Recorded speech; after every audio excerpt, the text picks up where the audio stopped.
Assalamualaikum warahmatullahi wabarakatuh. Saya Rahmat Setiawan. Jangan tinggalkan channel ini. Hanya beberapa menit Anda pasti bisa.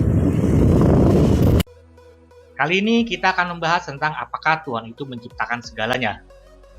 Kisah ini dimulai dari sebuah diskusi di ruang kuliah antara profesor yang cukup terkenal dengan mahasiswanya. Sang profesor sedang menantang mahasiswanya dengan bertanya apakah Tuhan menciptakan segala yang ada. Lalu sang mahasiswa mengatakan bahwa ya, Tuhan menciptakan segalanya, Prof. Apakah Tuhan menciptakan kejahatan? Lalu sang mahasiswa mengatakan ya, kejahatan merupakan sesuatu yang diciptakan oleh Tuhan. Kalau begitu, karena kejahatan itu ada dan menurut prinsip kita bahwa pekerjaan kita mendeskripsikan siapa kita, jadi kita bisa mengatakan bahwa Tuhan itu adalah kejahatan. Lalu sang mahasiswa pun terdiam. Lalu datanglah mahasiswa kedua memohon izin untuk bertanya kepada profesor dan profesor pun mengizinkan mahasiswa tersebut. Mahasiswa ini bertanya apakah dingin itu ada, Prof. Lalu sang profesor mengatakan bahwa ya, dingin itu ada. Apakah Anda tidak pernah sakit flu? Sambil dia tertawa. Lalu sang mahasiswa mengatakan bahwa Anda salah, Prof. Dingin itu tidak ada. Yang ada adalah ketiadaan panas. Dalam hukum fisika, suhu minus 460 derajat Fahrenheit adalah suhu di mana panas itu tidak ada. Sehingga kata dingin digunakan untuk menyatakan ketiadaan panas. Lalu mahasiswa itu pun bertanya kembali apakah gelap itu ada, Prof. Lalu sang profesor mengatakan ya, gelap itu ada. Lalu sang mahasiswa mengatakan Anda salah, Prof. Karena gelap itu tidak ada. Yang ada adalah ketiadaan cahaya.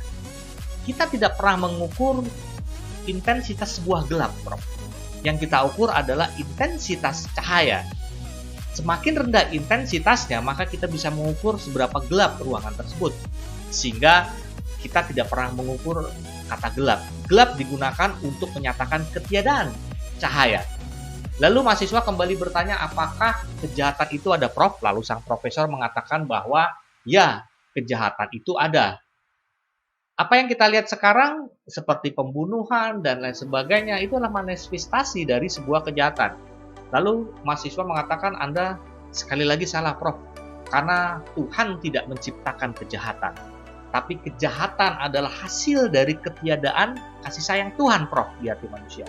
Sama seperti dingin dan gelap. Dingin karena ketiadaan panas dan gelap karena ketiadaan cahaya. Lalu sang profesor pun terdiam.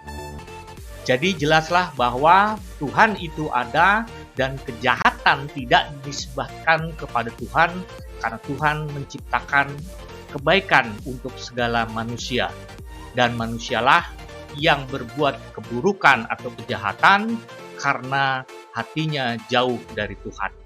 Dan siapakah mahasiswa yang menentang itu? Itulah Einstein.